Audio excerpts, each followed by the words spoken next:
ભાઈ બેના, અરે દીકરા, દીકરા, આજે મારી છાતી ગજગજ ફૂલે છે કે નિર્દોષ પ્રજાને રંજાડનાર ચાડિયાને મારી તે સૂર્યવંશી કુળની લાજ રાખી છે. દીકરા, લાજ રાખી છે. બાપુ, આ તો આપણા ચરણોના આશીર્વાદ. બેટા, બેટા, તું આજે એવું કામ કરીને આવ્યો છે કે હું મારું માથું ઊંચું રાખીને ફરી શકીશ. દીકરા, એટલા માટે તારે જોઈએ કે માગી લે, વિના સંકોચે માગ. બાપુ, ભગવાને મને આપ જેવા મા બાપ અને ગીતા જેવી બહેન આપી છે. પછી મારે બીજું શું જોઈએ? પહેલા હજુ કોઈની જરૂર છે, હજુ કોઈ ખૂટે છે. શું ખૂટે છે? કોની જરૂર છે? મારી ભાભીની. હા, તારી વાત સાચી છે દીકરી. વીરુ હવે પરણવા લાયક થઈ ગયો છે. એના માટે યોગ્ય પાત્ર શોધવું જ પડશે. એ બુધી, જોજો હું તારા માટે ચુંદડી લાવ્યો છું. ચુંદડી ઓઢું ને ઉડી ઉડી જાય, ચુંદડી ઓઢું ને ઉડી ઉડી કઈ ગઈ? અરે બુધા, આ ચુંદડી વેપારીએ તને તારી બુદ્ધિ જોઈને ફાટલી બજાડી છે. એ જોજે જોજે, એ તો છે ને હું જાણી જોઈને લાવ્યો છું. કેમ, આ તને સસ્તી મળી એટલે? સસ્તીની વાત નથી, મસ્તીની વાત છે. એ પેલી રાતે તું ઢોલિયા ઉપર ઘૂમટો તાણીને બેઠી હોય અને તારી ચુંદડી ફાટલી હોય, એમાંથી તારું મોઢું સીધે સીધું દેખાય ને. પણ હું તને શું કહું છું, કેમ આ મારું મોઢું જોઈને ધરાયો નથી? ધરાવાની ક્યાં વાત કરે છે? અરે અત્યારે તો આ મોતપુડાને હાથ લગાડતા પણ વિચાર કરવો પડે. હા, બાકી જોજે ને. હા, પછી આપણો ઝપાટો. શાનો ઝપાટો? સાવ ગેંગા જેવી જ છે, કઈ સમજ પડતી નથી. કહું છું, દર નવા વર્ષે એક કિકલો. એ બુધા, આ કીકલાના બાપ બનતા બનતા તો તારી પૂરી મેથી મરાઈ જશે અને આ માથે ટાલ પડી જશે અને તારા હડકાની કઢી થઈ જશે. એટલે છે ને, અમારા મુલકીઓની છોડીઓને એમને નથી પહેણાતું. તો કેમ પહેણાય? એની માટે આકરી શરતીઓ હોય છે. શરતીઓ? કેવી શરતીઓ? અમારે ત્યાં 2 દી પછી મેળો છે ને એમાં તારે થાંભલા ઉપર ચડવાનું છે. ઓહો, એમાં શું? પછી આ પીઠ ઉપર રૂમાલ સમજ્યા? કઈ વાંધો નહીં. તું જોજે તો ખરી આ બૈડાના ભડાકા. ઠીક છે, કહું છું, હું તને આ ચુંદડી ઉડાડી દઉં. અરે ના, નહીં. અત્યારે મધુર એક ટીપુ ચાલે. અત્યારે એક ટીપુ નહીં, મેળા પછી આ મત પડો તારો. ચાલ હું જાઉં. આપણે મળશું મેળામાં. આવજે મારા લંગરિયા.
ગામની કેસરને લઈને ઠાકોર પાસે પહોંચે એ પહેલા ચાલો આપણે ઠાકોર પાસે ફરિયાદ કરવા પહોંચી જવું જોઈએ. ચાલો.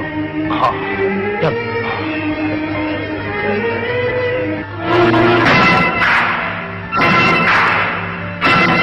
બોલ રત્ના, શું કામ પડ્યું? ઠાકોર સાહેબ, કેતા જીભ નથી ઉપડતી બાપુ, પણ કુંવર સાહેબ મારી દીકરીને ભગાડી ગયા. રત્ના, શું બોલે છે એનું તને ભાન છે? મારો દીકરો ક્યારેય આવું હલકું કામ કરે જ નહીં. મારા દીકરા ઉપર ખોટું આગ ચડાવવા માટે હું તને આકરામાં આકરી સજા કરીશ. ઠાકોર સાહેબ, આ સરપંચ જે કંઈ કહે છે એની વાત સાચી છે. અમે બધા જ એની સાક્ષીમાં છીએ. ખોટા! તમે બધા જ ખોટા! મને મારા દીકરા ઉપર પૂરેપૂરો વિશ્વાસ છે. હું તપાસ કરાવું છું અને જો આ વાત ખોટી નીકળી તો હું તમારા એક એકના માથા તારથી જુદા કરી દઈશ.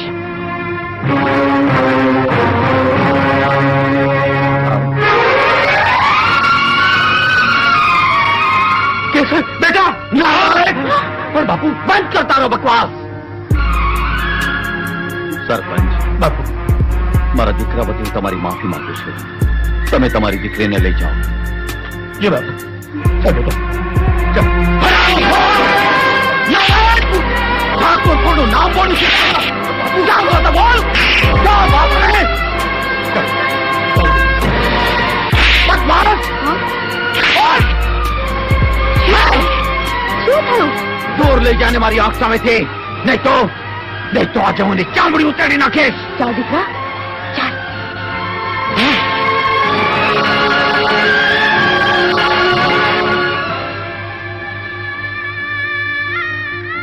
એ સરપંચની દીકરી નથી, એ હેતલ છે, આપણી હેતલ.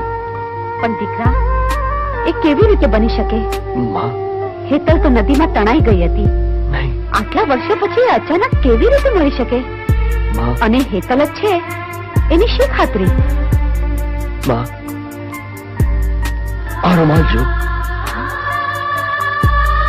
જો, જો માં, આ રૂમાલ જો.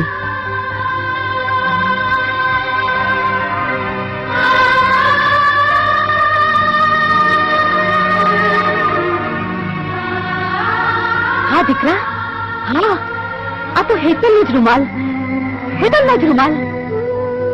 દીકરા, તે મને કહ્યું પણ નહીં.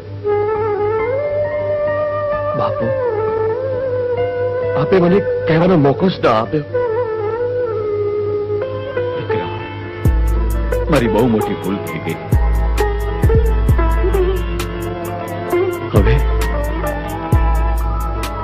હવે હું જાતે શેતલને લેવા જઈશ.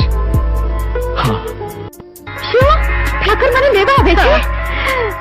હે માતાજી, આખરે તે મારી પ્રાર્થના સાંભળી ખરી.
એવો તમારો કયો વાંક ગુનો છે કે તે મારી શાંતાને આમ કેદ કરીને રાખી?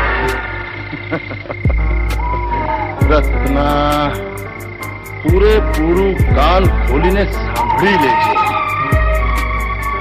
કે રામગઢનો ઠાકોર કાલ સવારે તારા ઘરે આવવાનો છે અને એ તને કહેશે કે કેસર એ સૂરજગઢના ઠાકોરની નદીમાં તણાયેલી દીકરી હેતલ છે અને તારે એનો જવાબ હું તને શીખવાડું ને એ જ આપવાનો. હા, નહીં તો ના ના ભલે હેમંત.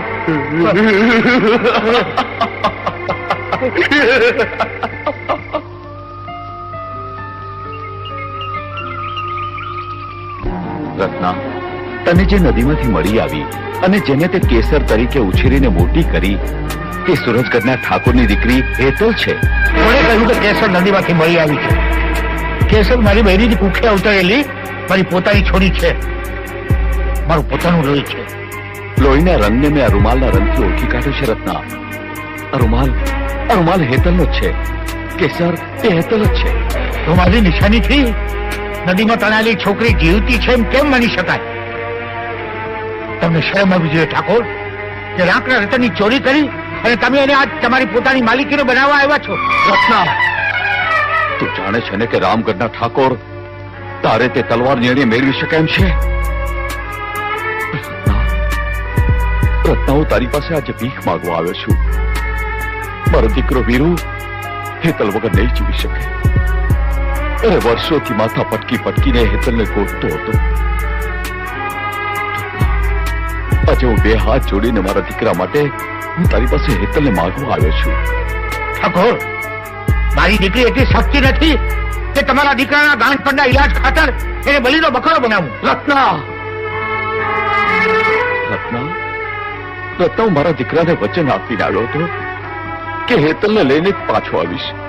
હવે હું ખાલી હાથે પાછો વળીશ તો મારા દીકરાને શું જવાબ આપીશ? રત્ના, તું કહે તો હું તને મારી આખી જાગીર લખી આપું, પણ મને હેતલને લઈ જવા દે. ઠાકોર, આ ચાંદીના ટુકડાની લાલચ ખાતર મારા કાળજાના ટુકડાને વહેંચી મારું એવું નીચ બાપુ નથી. બધું અપમાન થાય એ પેલા અહીંથી ચાલ્યા જાઓ.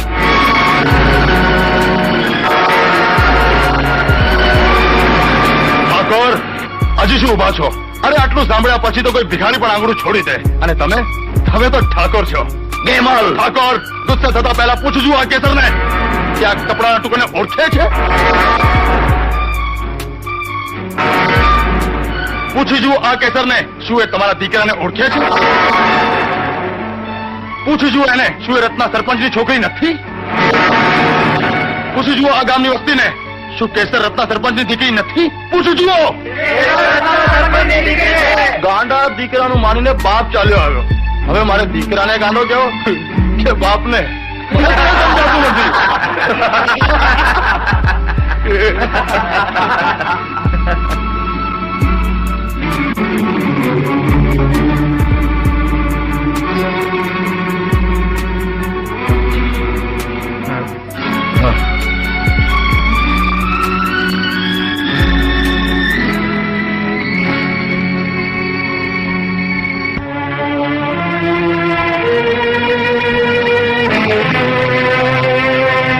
બાપુ, તમે શા માટે ઠાકોરનું આટલું અપમાન કર્યું?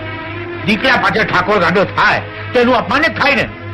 બાપુ, દીકરાના દુઃખથી ભાંગેલો બાપ આપણા આંગણે આવે તો તમારે એને આશ્વાસન આપવું જોઈએ, એના આંસુ લૂછવા જોઈએ.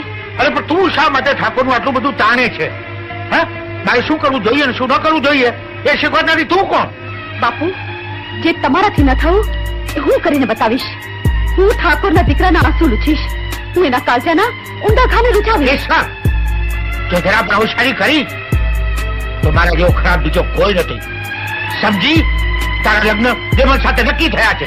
બાપુ, ગેમલ સાથે હું કોઈ સંજોગોમાં લગ્ન નહીં કરું. પ્રીતના ફૂલને પગ નીચે કચડીને કાંટાની વાડ પાસે શેઠીનું સિંદૂર નહીં માગું.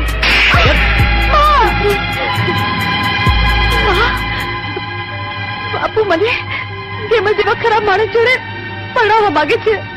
દીકરી, તારા બાપુ જે કઈ કરી રહ્યા છે એ ઠીક જ કરી રહ્યા છે. તારા લગ્ન ગેમર સાથે જ થશે.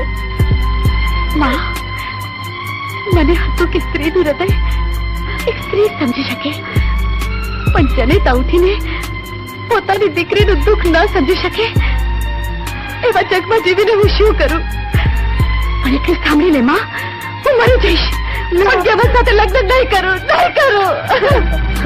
દીકરી,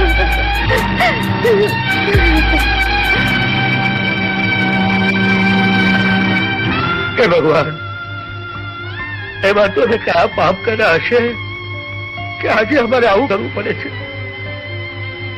અમને જંગલના માણસોને હવેલીનું ફૂલ તે ઉછેરવા માટે આપ્યું, અને અમે એના હાથમાં હોમી દીધું.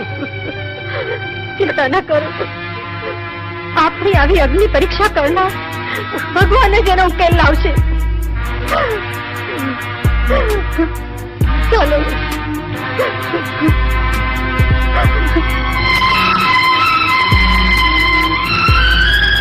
બાપુ, આપ મારી હેતલને ન લાવ્યા? ભૂલી જા હેતલને. તું જે સમજે છે તે હેતલ નથી, પણ રત્ના સરપંચની દીકરી કેસર છે, કેસર. ના બાપુ ના. હા વીરુ, તારું કામ કરવા છતાં મારો ઠાકોર પડાનો મોહ પહોંચાયો છે, સમજો? માં, મારે શું કરવું જોઈએ? મને કઈ સમજાતું નથી. માં, હેતલને ક્યારે બધું યાદ આવશે? એ ક્યારે મને અને એના રૂમાલને ઓળખશે? માં, એની યાદશક્તિ પાછી આવે એ માટે મારે શું કરવું જોઈએ? કે દીકરા, એક ઉપાય છે. શું? કદાચ લોહી લોહીને ઓળખે. એટલે એટલે એમ કે તું ગમે તેમ કરી અને હેતલના બાપુને શોધી કાઢ. એના બાપુને જોઈને કદાચ એ ઓળખી જાય. કદાચ એના બાપુનો ચહેરો જોઈને એને તણાયેલી સ્મૃતિ પાછી આવી જાય. દીકરા, હા માં, પંખી કદાચ આકાશને વિસારી શકે પણ પોતાના માળાને નહીં. હા, હું ગમે તેમ કરીને હેતલના બાપુને ગોતી કાઢીશ. હા, ગોતી કાઢીશ.